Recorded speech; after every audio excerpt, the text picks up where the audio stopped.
Assalamualaikum warahmatullahi wabarakatuh. Salam sukses untuk kita semua. Jumpa lagi bersama saya Kiki di channelnya Si Kumis. Oke sahabat, di kesempatan kali ini saya akan membahas mengenai faktor kegagalan dalam pembenihan ikan lele ya. Nah, di sini juga saya akan berikan tips dan strategi khusus buat sahabat yang usaha pembenihan ikan lelenya masih mengalami kesulitan ataupun kegagalan. Jadi simak terus video ini sampai selesai, jangan di skip-skip agar sahabat paham. Oke sahabat, jadi faktor kegagalan dalam pembenihan ikan lele ini kalau menurut saya sudah banyak sekali memakan korban ya. Karena banyak dari pembenih ikan lele pemula itu usahanya yang putus di tengah jalan atau mengalami kegagalan. Kalau menurut saya ini sangat tragis ya, menyedihkan. Namun sahabat tenang aja ya, karena di sini saya akan jelaskan satu persatu faktor kegagalan dalam pembenihan ikan lele dan cara mengatasinya. Namun sebelum saya ke pembahasannya, buat sahabat yang belum subscribe channel ini, silahkan subscribe dulu dan jangan lupa tekan tombol loncengnya agar sahabat tidak ketinggalan video selanjutnya dari channel Si Kumis. Nah, jadi faktor kegagalan dalam pembenihan ikan lele itu salah satunya bisa disebabkan dari kurangnya ilmu pengetahuan saat mau melakukan pemijahan ikan lele tersebut. Biasanya para petani lele pemula itu kalau mau melakukan pemijahan itu tidak mempersiapkan segala sesuatunya dengan benar ya.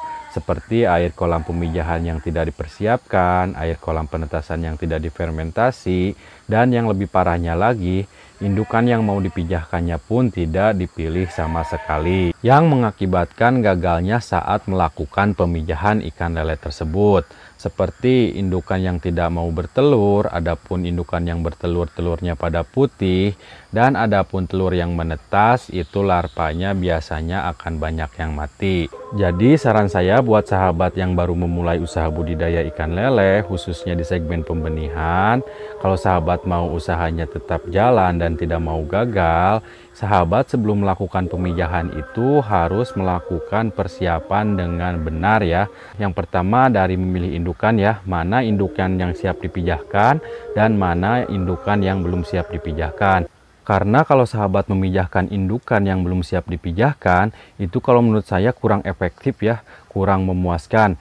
Jadi kita itu harus memilih indukan yang siap dua-duanya agar hasilnya bisa memuaskan dan maksimal. Nah, untuk nomor 2, kalau misalkan sahabat sudah benar dalam memilih indukan, sahabat silahkan siapkan kolam pemijahan dan kolam penetasan. Karena kolam penetasan dan kolam pemijahan ini juga salah satu faktor yang menentukan berhasil atau tidaknya kita dalam menetaskan telur lele tersebut.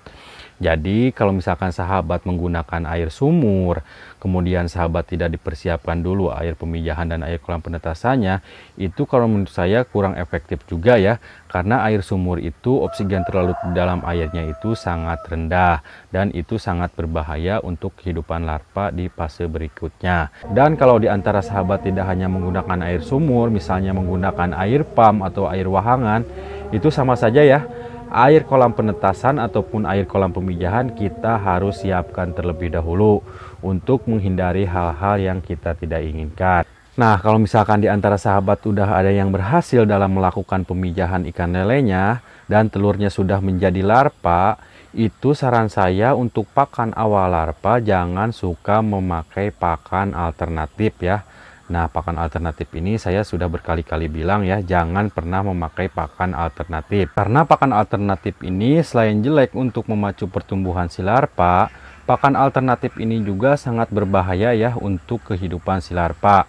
Karena kalau sahabat menggunakan pakan alternatif, itu biasanya air kolam pun akan cepat rusak dan berbau ya. Yang kedua, larva pun akan mudah terserang penyakit dan mati. Jadi usahakan buat sahabat untuk pakan awal larva itu harus menggunakan pakan alami seperti cacing sutra ya. Karena cacing sutra ini selain bagus dan proteinnya yang sangat tinggi, cacing sutra ini akan lebih mudah lagi dimakan sama si larva ya.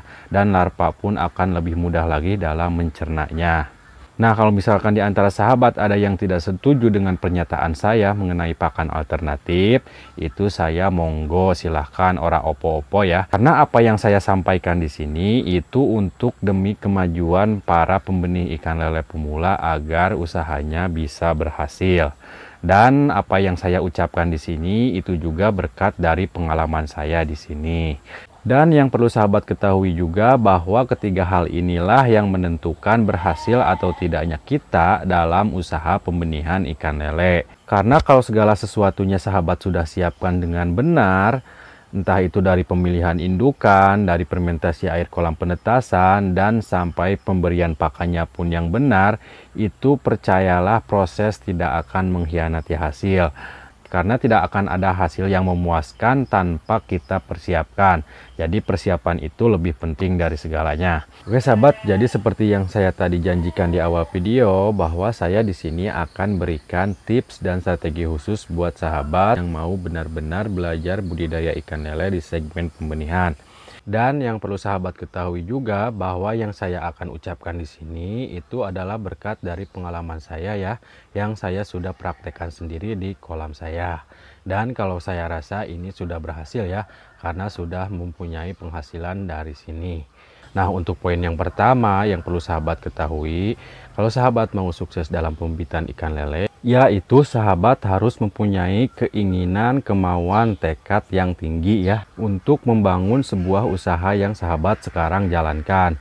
Dan sebesar apapun masalah-masalah yang akan sahabat hadapi, itu saya sarankan sahabat jangan pernah menyerah ya. Karena usaha di pembibitan ikan lele ini, masalah-masalah yang akan kita hadapi itu lumayan besar ya sahabat. Dan resikonya pun sangat tinggi. Jadi usahakan sahabat jangan pernah menyerah. Nah, untuk poin nomor 2 yaitu sahabat harus konsisten ya dalam satu bidang usaha. Jadi kalau misalkan sekarang sahabat usahanya di pembibitan ikan lele, itu sahabat jangan pindah ke pembesaran ikan lele ya.